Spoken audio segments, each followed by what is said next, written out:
मुदाकराक्तमोदकं सदा विमुक्तिसाधकं कलाधरावतंसकं विलोसलोकरक्षकम् अनायकनायकं विनाशितेभदैत्यकं नताशुभाशुनाशकं नमामि तं विनायकम् न तेतरातिभीकरं न ओदितार्कभास्वरम् न मत्सुरारिनिर्जनं न ताधिकापदद्दुरम् सुरेश्वरं निधीश्वरं गजेश्वरं गणेश्वरं महेश्वरं तमाश्रये परात्परं निरन्तरम् समस्तलोकशङ्करं निरस्तदैत्यकुञ्जरम् दरेतरोदरं वरं वरीभवक्त्रमच्छरम् कृपाकरं क्षमाकरं मुदाकरं यशस्करं मनस्करं नमस्कृतां नमस्करोमि भास्वरम् किञ्चनातिमार्जनं चिरन्तनोक्तिभाजनं पुरारिपूर्वनन्दनं सुरारिगर्वचर्वणम् प्रपञ्चनाशभीषणं धनञ्जयादिभूषणं कपोलदानवारणं भजे पुराणवारणम् नितान्तकान्तदन्तकान्तिमन्तकान्तिकात्मजम् अचिन्त्यरूपमन्तहीनमन्तरायकृन्तनम् हृदन्तरे निरन्तरं वसन्तमेव योगिनां तमेकदन्तमेव तं विचिन्तयामि सन्ततम् महागणेशपञ्चरत्नमादरेण योऽनं प्रजल्पति प्रभातके हृदये स्मरन् गणेश्वरम् अरोगतां मदौषतां सुसाहितं सुपुत्रतां सुमीतितायुरष्टभूतिमभ्युपैति सोचिरात् मुदाकराक्तमोदकं सदा विमुक्तिसाधकं कलाधरावतंसकं विलोसलोकरक्षकम् अनायकनायकं विनाशितेभदैत्यकं नताशुभाशुनाशकं नमामि तं विनायकम् न तेतरातिभीकरं न ओदितार्कभास्वरम् न मत्सुरारिनिर्जनं न ताधिकापदद्दुरम् सुरेश्वरं निधीश्वरं गजेश्वरं गणेश्वरं महेश्वरं तमाश्रये परात्परं निरन्तरम् समस्तलोकशङ्करं निरस्तदैत्यकुञ्जरम् दरेतरोदरं वरं वरीभवक्त्रमच्छरम् कृपाकरं क्षमाकरं मुदाकरं यशस्करं मनस्करं नमस्कृतां नमस्करोमि भास्वरम् किञ्चनातिमार्जनं चिरन्तनोक्तिभाजनं पुरारिपूर्वनन्दनं सुरारिगर्वचर्वणम् प्रपञ्चनाशभीषणं धनञ्जयादिभूषणं कपोलदानवारणं भजे पुराणवारणम् नितान्तकान्तदन्तकान्तिमन्तकान्तिकात्मजम् अचिन्त्यरूपमन्तहीनमन्तरायकृन्तनम् हृदन्तरे निरन्तरं वसन्तमेव योगिनां तमेकदन्तमेव तं विचिन्तयामि सन्ततम् महागणेशपञ्चरत्नमादरेण योऽनं प्रजल्पति प्रभातके हृदये स्मरन् गणेश्वरम् अरोगतां मदौषतां सुसाहितं सुपुत्रतां सुमीतितायुरष्टभूतिमभ्युपैति सोचिरात् मुदाकराक्तमोदकं सदा विमुक्तिसाधकं कलाधरावतंसकं विलोसलोकरक्षकम् अनायकनायकं विनाशितेभदैत्यकं नताशुभाशुनाशकं नमामि तं विनायकम् न तेतरातिभीकरं न ओदितार्कभास्वरं न मत्सुरारिनिर्जनं न ताधिकापदद्दुरम् सुरेश्वरं निधीश्वरं गजेश्वरं गणेश्वरं महेश्वरं तमाश्रये परात्परं निरन्तरम् समस्तलोकशङ्करं निरस्तदैत्यकुञ्जरं दरेतरोदरं वरं वरीभवक्त्रमच्छरं कृपाकरं क्षमाकरं मुदाकरं यशस्करं मनस्करं नमस्कृतां नमस्करोमि भास्वरम् किञ्चनातिमार्जनं चिरन्तनोक्तिभाजनं पुरारिपूर्वनन्दनं सुरारिगर्वचर्वणम् प्रपञ्चनाशभीषणं धनञ्जयादिभूषणं कपोलदानवारणं भजे पुराणवारणम् नितान्तकान्तदन्तकान्तिमन्तकान्तिकात्मजम् अचिन्त्यरूपमन्तहीनमन्तराय कृन्तनम् हृदन्तरे निरन्तरं वसन्तमेव योगिनां तमेकदन्तमेव तं विचिन्तयामि सन्ततम् महागणेशपञ्चरत्नमादरेण योऽनं प्रजल्पति प्रभातके हृदय स्मरन् गणेश्वरम् अरोगतां मदौषतां सुसाहितं सुपुत्रतां सुमीतितायुरष्टभूतिमभ्युपैति सोचिरात्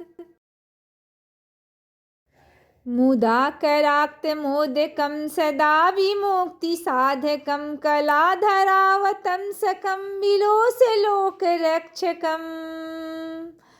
अनायकनायकं विनाशितेभदैत्यकं नताशुभाशुनाशकं नमामि तं विनायकम् न तेतरातिभीकरं न ओदितार्कभास्वरं न मत्सुरारिनिर्जनं न ताधिकापदद्दुरम् सुरेश्वरं निधीश्वरं गजेश्वरं गणेश्वरं महेश्वरं तमाश्रये परात्परं निरन्तरम् समस्तलोकशङ्करं निरस्तदैत्यकुञ्जरं दरेतरोदरं वरं वरीभवक्त्रमच्छरं कृपाकरं क्षमाकरं मुदाकरं यशस्करं मनस्करं नमस्कृतां नमस्करोमि भास्वरम् किञ्चनातिमार्जनं चिरन्तनोक्तिभाजनं पुरारिपूर्वनन्दनं सुरारिगर्वचर्वणम् प्रपञ्चनाशभीषणं धनञ्जयादिभूषणं कपोलदानवारणं भजे पुराणवारणम् नितान्तकान्तदन्तकान्तिमन्तकान्तिकात्मजम् अचिन्त्यरूपमन्तहीनमन्तराय कृन्तनम् हृदन्तरे निरन्तरं वसन्तमेव योगिनां तमेकदन्तमेव तं विचिन्तयामि सन्ततम् महागणेशपञ्चरत्नमादरेण योऽनं प्रजल्पति प्रभातके हृदय स्मरन् गणेश्वरम् अरोगतां मदौषतां सुसाहितं सुपुत्रतां सुमीतितायुरष्टभूतिमभ्युपैति सोचिरात् मुदाकराक्तमोदकं सदा विमुक्तिसाधकं कलाधरावतंसकं विलोसलोकरक्षकम् अनायकनायकं विनाशितेभदैत्यकं नताशुभाशुनाशकं नमामि तं विनायकम् न तेतरातिभीकरं न ओदितार्कभास्वरं न मत्सुरारिनिर्जनं न ताधिकापदद्दुरम् सुरेश्वरं निधीश्वरं गजेश्वरं गणेश्वरं महेश्वरं तमाश्रये परात्परं निरन्तरम् समस्तलोकशङ्करं निरस्तदैत्यकुञ्जरं दरितरोदरं वरं वरीभवक्त्रमच्छरं कृपाकरं क्षमाकरं मुदाकरं यशस्करं मनस्करं नमस्कृतां नमस्करोमि भास्वरम् किञ्चनातिमार्जनं चिरन्तनोक्तिभाजनं पुरारिपूर्वनन्दनं सुरारिगर्वचर्वणम् प्रपञ्चनाशभीषणं धनञ्जयादिभूषणं कपोलदानवारणं भजे पुराणवारणम् नितान्तकान्तदन्तकान्तिमन्तकान्तिकात्मजम् अचिन्त्यरूपमन्तहीनमन्तराय कृन्तनम् हृदन्तरे निरन्तरं वसन्तमेव योगिनां तमेकदन्तमेव तं विचिन्तयामि सन्ततम्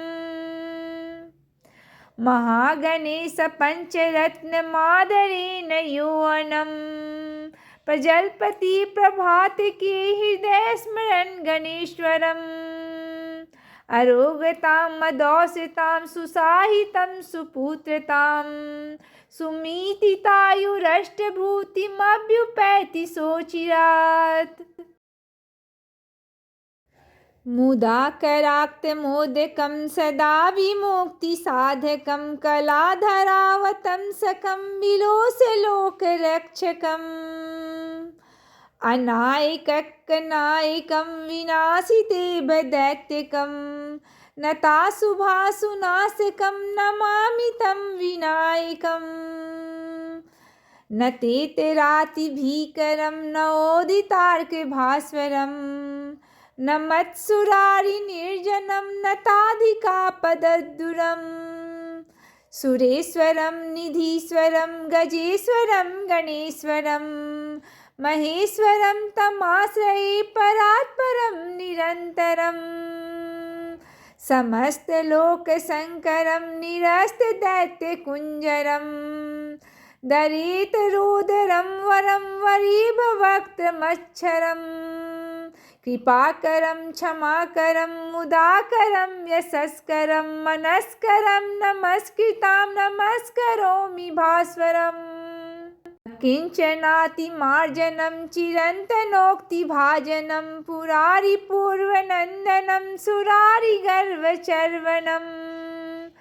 प्रपञ्चनाशभीषणं धनञ्जयादिभूषणं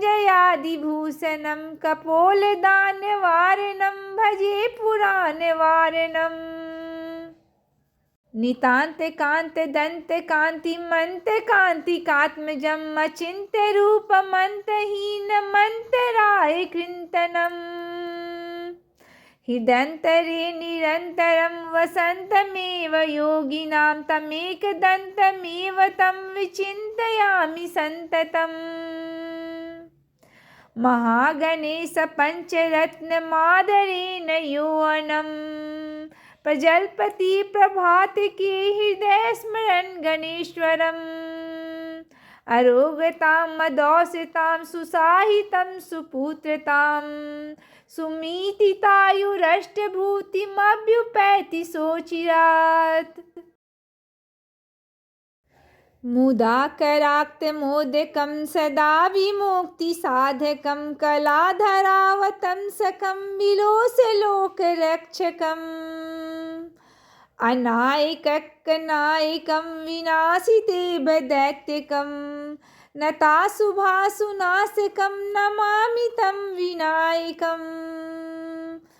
न तेतरातिभीकरं न ओदितार्कभास्वरम्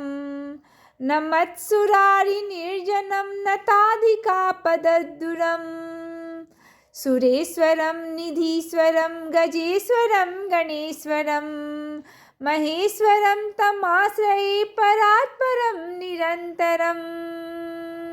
समस्तलोकशङ्करं निरस्तदैत्यकुञ्जरं दरितरोदरं वरं वरीभवक्त्रमच्छरं कृपाकरं क्षमाकरं मुदाकरं यशस्करं मनस्करं नमस्कृतां नमस्करोमि भास्वरम् किञ्चनातिमार्जनं चिरन्तनोक्तिभाजनं पुरारिपूर्वनन्दनं सुरारिगर्वचर्वणम् प्रपञ्चनाशभीषणं धनञ्जयादिभूषणं कपोलदानवारणं भजे पुराणवारणम् नितान्तकान्तदन्तकान्तिमन्तकान्तिकात्मजम् अचिन्त्यरूपमन्तहीनमन्तराय कृन्तनम् हृदन्तरे निरन्तरं वसन्तमेव योगिनां तमेकदन्तमेव तं विचिन्तयामि सन्ततम् महागणेशपञ्चरत्नमादरेण योऽनं प्रजल्पति प्रभातके हृदये स्मरन् गणेश्वरम् अरोगतां मदौषितां सुसाहितं सुपुत्रतां सुमीतितायुरष्टभूतिमभ्युपैति सोचिरात् मुदाकराक्तमोदकं सदा विमुक्तिसाधकं कलाधरावतंसकं विलोसलोकरक्षकम् अनायकनायकं विनाशितेभदैत्यकं नताशुभाशुनाशकं नमामि तं विनायकम् न तेतरातिभीकरं न ओदितार्कभास्वरं न मत्सुरारिनिर्जनं न ताधिकापदद्दुरम् सुरेश्वरं निधीश्वरं गजेश्वरं गणेश्वरं महेश्वरं तमाश्रये परात्परं निरन्तरम् समस्तलोकशङ्करं निरस्तदैत्यकुञ्जरं दरेतरोदरं वरं वरीभवक्त्रमच्छरं कृपाकरं क्षमाकरं मुदाकरं यशस्करं मनस्करं नमस्कृतां नमस्करोमि भास्वरम् किञ्चनातिमार्जनं चिरन्तनोक्तिभाजनं पुरारिपूर्वनन्दनं सुरारिगर्वचर्वणम् प्रपञ्चनाशभीषणं धनञ्जयादिभूषणं कपोलदानवारणं भजे पुराणवारणम् नितान्तकान्तदन्तकान्तिमन्तकान्तिकात्मजम् अचिन्त्यरूपमन्तहीनमन्तराय कृन्तनम् हृदन्तरे निरन्तरं वसन्तमेव योगिनां तमेकदन्तमेव तं विचिन्तयामि सन्ततम् महागणेशपञ्चरत्नमादरेण योऽनं प्रजल्पति प्रभातके हृदये स्मरन् गणेश्वरम् अरोगतां मदौषितां सुसाहितं सुपुत्रतां सुमीतितायुरष्टभूतिमभ्युपैति सोचिरात् मुदाकराक्तमोदकं सदा विमुक्तिसाधकं कलाधरावतंसकं विलोसलोकरक्षकम् अनायकनायकं विनाशितेभदैत्यकं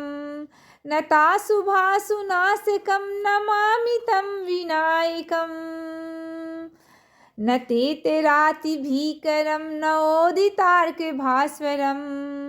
न मत्सुरारिनिर्जनं न ताधिकापदद्दुरम्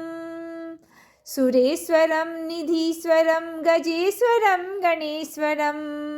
महेश्वरं तमाश्रये परात्परं निरन्तरम् समस्तलोकशङ्करं निरस्तदैत्यकुञ्जरं दरेतरोदरं वरं वरीभवक्त्रमच्छरं कृपाकरं क्षमाकरं मुदाकरं यशस्करं मनस्करं नमस्कृतां नमस्करोमि भास्वरम्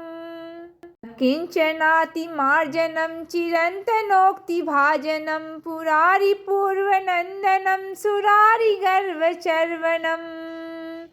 प्रपञ्चनाशभीषणं धनञ्जयादिभूषणं कपोलदानवारणं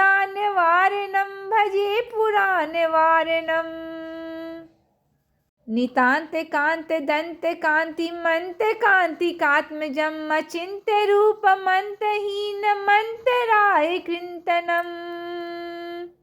हृदन्तरे निरन्तरं वसन्तमेव योगिनां तमेकदन्तमेव तं विचिन्तयामि सन्ततम् महागणेशपञ्चरत्नमादरेण योऽनं प्रजल्पति प्रभातके हृदये स्मरन् गणेश्वरम् अरोगतां मदोषितां सुसाहितं सुपुत्रतां सुमीतितायुरष्टभूतिमभ्युपैति सोचिरात् मुदाकराक्तमोदकं सदा विमुक्तिसाधकं कलाधरावतंसकं विलोसलोकरक्षकम् अनायकनायकं विनाशिदेवदैत्यकं नताशुभाशुनाशकं नमामि तं विनायकम् न तेतरातिभीकरं न ओदितार्कभास्वरम् न मत्सुरारिनिर्जनं न ताधिकापदद्दुरम् सुरेश्वरं निधीश्वरं गजेश्वरं गणेश्वरं महेश्वरं तमाश्रये परात्परं निरन्तरम् समस्तलोकशङ्करं निरस्तदैत्यकुञ्जरं दरेतरोदरं वरं वरीभवक्त्रमच्छरम् कृपाकरं क्षमाकरं मुदाकरं यशस्करं मनस्करं नमस्कृतां नमस्करोमि भास्वरम् किञ्चनातिमार्जनं चिरन्तनोक्तिभाजनं पुरारिपूर्वनन्दनं सुरारिगर्वचर्वणम् प्रपञ्चनाशभीषणं धनञ्जयादिभूषणं कपोलदानवारणं भजे पुराणवारणम् नितान्तकान्तदन्तकान्तिमन्तकान्तिकात्मजम् अचिन्त्यरूपमन्तहीनमन्तराय कृन्तनम् हृदन्तरे निरन्तरं वसन्तमेव योगिनां तमेकदन्तमेव तं विचिन्तयामि सन्ततम् महागणेशपञ्चरत्नमादरेण योऽनं प्रजल्पति प्रभातके हृदये स्मरन् गणेश्वरम् अरोगतां मदोषितां सुसाहितं सुपुत्रतां सुमीतितायुरष्टभूतिमभ्युपैति सोचिरात् मुदाकराक्तमोदकं सदा विमुक्तिसाधकं कलाधरावतंसकं विलोसलोकरक्षकम् अनायकनायकं विनाशिदेवदैत्यकं नताशुभाशुनाशकं नमामि तं विनायकम् न तेतरातिभीकरं न ओदितार्कभास्वरम् न मत्सुरारिनिर्जनं न ताधिकापदद्दुरम् सुरेश्वरं निधीश्वरं गजेश्वरं गणेश्वरं महेश्वरं तमाश्रये परात्परं निरन्तरम् समस्तलोकशङ्करं निरस्तदैत्यकुञ्जरं दरेतरोदरं वरं वरीभवक्त्रमच्छरम् कृपाकरं क्षमाकरं मुदाकरं यशस्करं मनस्करं नमस्कृतां नमस्करोमि भास्वरम् किञ्चनातिमार्जनं चिरन्तनोक्तिभाजनं पुरारिपूर्वनन्दनं सुरारिगर्वचर्वणम् प्रपञ्चनाशभीषणं धनञ्जयादिभूषणं कपोलदानवारणं भजे पुराणवारणम् नितान्तकान्तदन्तकान्तिमन्तकान्तिकात्मजम् अचिन्त्यरूपमन्तहीनमन्तराय कृन्तनम् हृदन्तरे निरन्तरं वसन्तमेव योगिनां तमेकदन्तमेव तं विचिन्तयामि सन्ततम् महागणेश पञ्चरत्नमादरेण यौवनं प्रजल्पति प्रभातके हृदये स्मरन् गणेश्वरम् अरोगतां मदौषितां सुसाहितं सुपुत्रतां सुमीतितायुरष्टभूतिमभ्युपैति सोचिरात् मुदाकराक्तमोदकं सदा विमुक्तिसाधकं कलाधरावतंसकं विलोसलोकरक्षकम् अनायकनायकं विनाशितेभदैत्यकं नताशुभाशुनाशकं नमामि तं विनायकम् न तेतरातिभीकरं न ओदितार्कभास्वरम् न मत्सुरारिनिर्जनं न ताधिकापदद्दुरम् सुरेश्वरं निधीश्वरं गजेश्वरं गणेश्वरं महेश्वरं तमाश्रये परात्परं निरन्तरम् समस्तलोकशङ्करं निरस्तदैत्यकुञ्जरं दरेतरोदरं वरं वरीभवक्त्रमच्छरम् कृपाकरं क्षमाकरं मुदाकरं यशस्करं मनस्करं नमस्कृतां नमस्करोमि भास्वरम् किञ्चनातिमार्जनं चिरन्तनोक्तिभाजनं पुरारिपूर्वनन्दनं सुरारिगर्वचर्वणम् प्रपञ्चनाशभीषणं धनञ्जयादिभूषणं कपोलदानवारणं भजे पुराणवारणम् नितान्तकान्तदन्तकान्तिमन्तकान्तिकात्मजम् अचिन्त्यरूपमन्तहीनमन्तरायकृन्तनम् हृदन्तरे निरन्तरं वसन्तमेव योगिनां तमेकदन्तमेव तं विचिन्तयामि सन्ततम् महागणेश पञ्चरत्नमादरेण यौवनं प्रजल्पति प्रभातके हृदये स्मरन् गणेश्वरम् अरोगतां मदौषितां सुसाहितं सुपुत्रतां सुमीतितायुरष्टभूतिमभ्युपैति सोचिरात्।